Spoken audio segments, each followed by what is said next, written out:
उपवास म्हणलं की तेच साबुदाणा वडा किंवा खिचडी खाऊन आपण कंटाळतो आणि बऱ्याच जणांना तर खिचडी खाऊन त्रास होतो, ॲसिडिटी होते.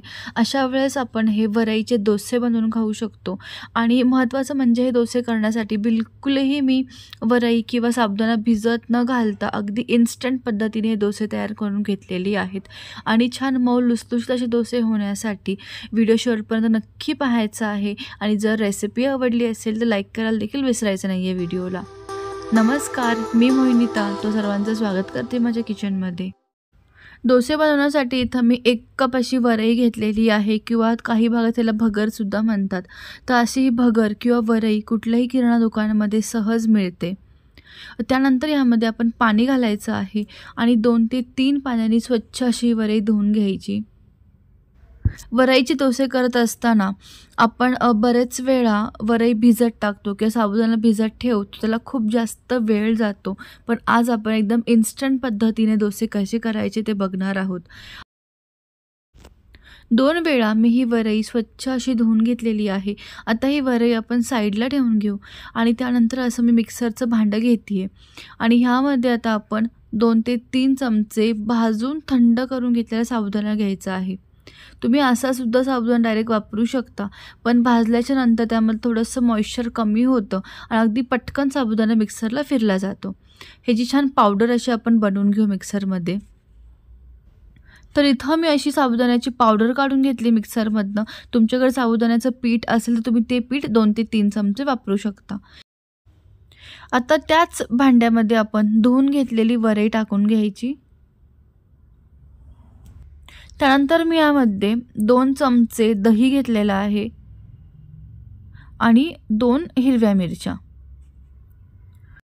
त्याचबरोबर मी ह्यामध्ये अर्धा कप असं पाणी टाकून घेतलेलं आहे आणि ज्या पद्धतीने आपण इडली डोस्याचं मिश्रण बनवतो अगदी त्याच पद्धतीने आपण हे मिश्रण मिक्सरमधनं फिरवून घ्यायचं आहे.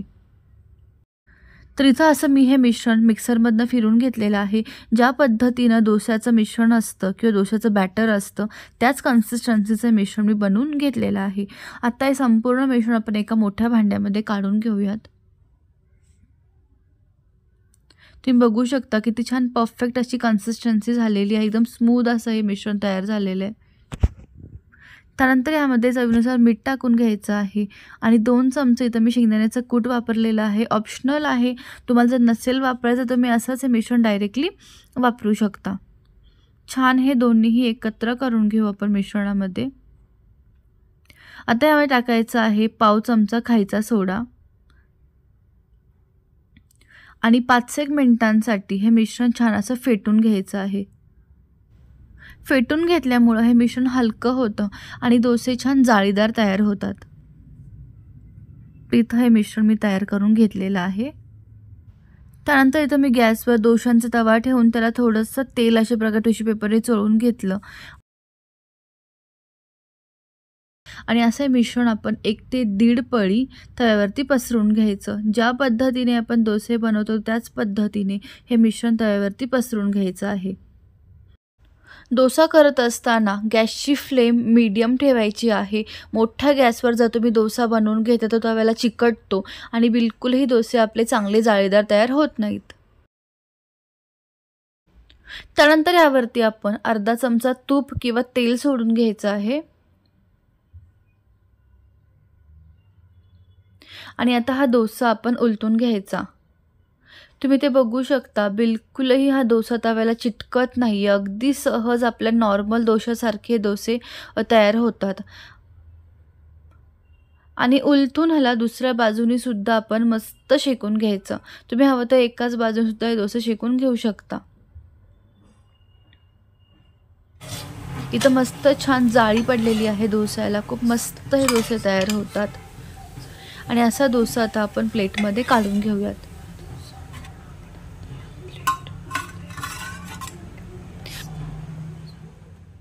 अगदी ह्याच पद्धतीने बाकी सगळे डोसे आपण तयार करून घेऊयात. जर तुम्हाला पातळ किंवा कुरकुरीत डोसा खायचा असेल तर मिश्रण अशा प्रकारे छान पातळ असं पसरून घ्यायचं तव्यावरती आणि छान त्याला कडक होईपर्यंत शेकून घ्यायचं. तर आज इथं मी बिलकुलही वरई साबुदाणा भिजत न टाकता अगदी इन्स्टंट पद्धतीने छान मऊ लुसलुशीत हे डोसे तयार करून घेतले. आणि त्याचबरोबर चटणीची रेसिपी ऑलरेडी चॅनलवरती अपलोड आहे, ती सुद्धा नक्की जाऊन पहा. रेसिपी जर आवडली असेल तर व्हिडिओला शेअर करा, लाईक करा. पुन्हा भेटू आणखीन एका अशाच नवीन रेसिपीसह. तोपर्यंत मस्त खा आणि खुश राहा. थँक्यू.